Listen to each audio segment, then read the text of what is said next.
Hi అండి, అందరికీ నమస్తే. మా ఇంటికైతే పెద్ద ట్రాలీ అయితే వచ్చింది. ట్రాలీలో ఉన్న వాళ్ళైతే నాకు కాల్ చేసి మీ ఫ్లిప్కార్ట్ నుండి అయితే ఆర్డర్ వచ్చిందని చెప్పారు. ఇంత పెద్ద ట్రాలీ వచ్చింది, నాకు ఎంత పెద్ద ఆర్డర్ వచ్చిందో అనేసి అయితే నేను అనుకున్నాను. కానీ నాకు వచ్చింది మాత్రం ఈ చిన్న పార్సల్స్ అయితే 2 వచ్చాయి. నాకైతే తెలియకుండా నాకైతే పార్సల్స్ వచ్చాయి. వాళ్ళకి ఓటీపీ చెప్పేసి అయితే నేను ఈ 2 పార్సల్స్ అయితే తీసుకొని ఇంటికి వచ్చేసాను. ఇవి చిన్న పార్సల్సే కానీ చాలా బరువు అయితే ఉన్నాయి. వాటిని అయితే ఓపెన్ చేస్తున్నాను. నాకు కూడా ఎగ్జైట్మెంట్గా ఉంది ఏమొచ్చాయి అబ్బా అనేసి. ఫైనల్గా అయితే ఓపెన్ చేశాను. ఇటు అటు కష్టపడితే ఓపెన్ చేయడానికి అయితే రాలేదు. ఫైనల్గా టూ వైప్స్ అయితే కట్ చేసేసి అందులో ఉన్న పార్సల్స్ అయితే ఓపెన్ చేసేసాను. కొంచెం అయితే బరువుగా ఉంది. ఏంటా అని ఓపెన్ చేసి మొత్తం చూశాను. ఇందులో మాత్రం స్టడీ చైర్ అయితే ఉంది.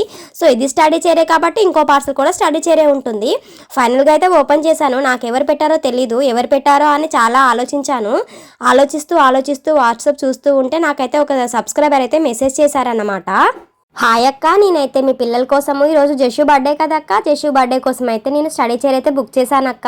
వచ్చిందా అక్క, నాకైతే డెలివరీ వచ్చింది అని అయితే చూపిస్తుంది అని తనైతే మెసేజ్ చేసింది. సరే జషు బర్త్డే అయితే 2 ఎందుకు పెట్టావురా అనేసి అడిగాను. తను అంది కదా సైకిల్ కోసం ఇద్దరు కొట్టుకున్నారు కదా, ఆ వీడియో చూసానక్క, అందుకోసమే ఇద్దరు మళ్ళీ దీనికోసం కొట్టుకుంటారేమో అనేసి ఒకరి కోసం కాకుండా ఇద్దరి కోసం అయితే బుక్ చేశానక్క. వచ్చాయా బాగున్నాయా అని తనైతే అడిగిందన్నమాట. నేనైతే చాలా హ్యాపీగా ఫీల్ అయ్యాను. నన్ను ఇంతలా ఇష్టపడి నా పిల్లల కోసము స్టడీ చైర్స్ అయితే బుక్ చేశారు. బర్త్డే గుర్తుపెట్టుకొని మరి లాస్ట్ టైం బర్త్డే గుర్తుపెట్టుకొని మరి ఈ బర్త్డే కోసం వెయిట్ చేసి ఎగ్జాక్ట్లీ బర్త్డే రోజు వచ్చేలాగా తనైతే బుక్ చేసింది. నాకు ఎగ్జాక్ట్లీ బర్త్డే రోజు అయితే ఇంటికి వచ్చాయి. కానీ మా పెద్ద బాబు అయితే నా దగ్గర అయితే లేడు. మా మమ్మీ వాళ్ళ ఇంటికి అయితే సమ్మర్ హాలిడేస్కి వెళ్ళాడు. సో వాడికి ఫోన్ చేసి అయితే చెప్పాను. చాలా హ్యాపీగా ఫీల్ అయ్యాడు.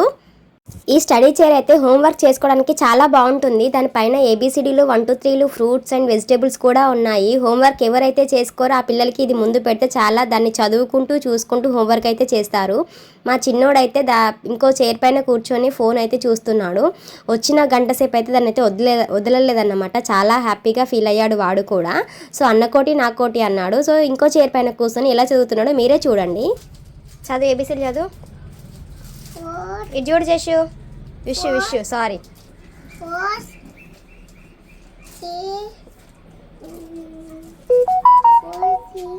ఫైనల్గా నా సబ్స్క్రైబర్ అయితే మా అడ్రస్ తెలుసుకోవడానికి చాలా కష్టపడిందంట. సో ఫైనల్లీ చాలా థ్యాంక్ యూ సో మచ్ రా Rajyalakshmi, thank you so much. ఈ స్టడీ చైర్ లింక్స్ మీకు కావాలనుకుంటే మాత్రం నాకు కామెంట్ అయితే చేయండి. తప్పకుండా డిస్క్రిప్షన్లో లింక్స్ ఇస్తాను. అలాగే కమ్యూనిటీలో కూడా పోస్ట్ చేస్తాను. ఫైనల్గా వీడియో ఎట్లా ఉందో కామెంట్ చేయండి. నచ్చితే లైక్ చేయండి, షేర్ చేయండి. Thanks for watching. బాయ్.